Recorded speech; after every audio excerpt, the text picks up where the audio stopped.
বিসমিল্লাহির রহমানির রহিম। আসসালামু আলাইকুম। সবুজের ছোঁয়া থেকে সবাইকে স্বাগত জানাচ্ছি। আপনারা কেমন আছেন? আশা করি ভালো আছেন। আমি আল্লাহর রহমতে ভালো আছি।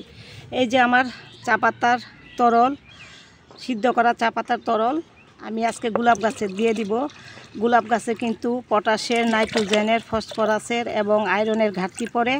সেই ঘাটতি কিন্তু পূরণ করতে গেলে চা পাতার তরলের কোনো বিকল্প নাই। আমি সপ্তাহে সপ্তাহে চা পাতা জমিয়ে এগুলো আমার গাছে দিয়ে দেই। গোলাপ গাছে, বিশেষ করে গোলাপ গাছে আমি এই চা পাতার তরলটা বেশি দেই, এটার জন্যই রেখে দেই। তো দেখুন, এই যে চা পাতার তরল আমি সব গোলাপ গাছগুলোতে দিয়ে দিব। 1 গ্লাস করে দিয়ে দিব।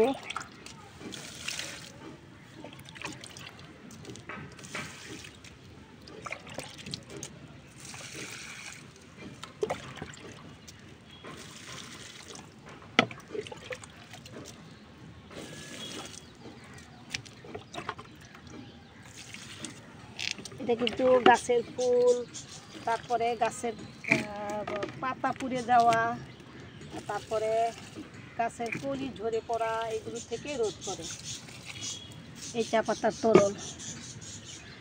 আপনারা এইভাবে জমিয়ে রাখবেন আর দিয়ে দিবেন।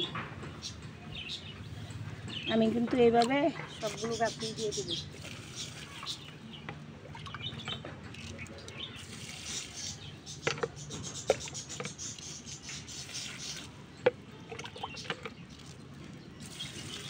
তাহলে গাছের ফুলগুলিও বড় বড় হয়, গাছের আয়রনের ঘাটতি পূরণ হয়, গাছের পাতা মরে যায় না, কলি পুড়ে যায় না, কলি কিন্তু মরে যায় গোলাপ গাছে। তো এগুলো থেকে রোধ করবে আপনার চা পাতার তরল।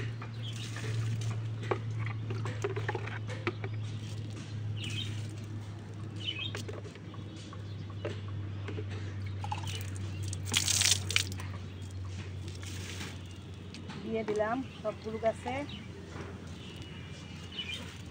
তো দেখলেন, আমার ভিডিওটা ভালো লেগে থাকলে অবশ্যই লাইক, শেয়ার, কমেন্টস করবেন, সাবস্ক্রাইব করে আমার পাশে থাকবেন, বেল বাটনটা বাজিয়ে দিবেন, তাহলে আমার সকল নোটিফিকেশনগুলি পেয়ে যাবেন।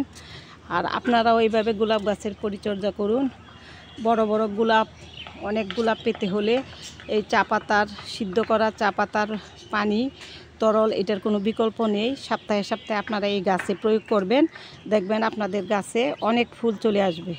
আমার গোলাপ গাছে কিন্তু মাশাআল্লাহ অনেক ফুলই আসতেছে। এই যে, কারণ শীতকাল কিন্তু এখন গোলাপের সময়, গোলাপ ফুটার সময়। সেই সময় যদি পরিচর্যা করুন তাহলে গাছে বেশি বেশি করে গোলাপ পেয়ে যাবেন।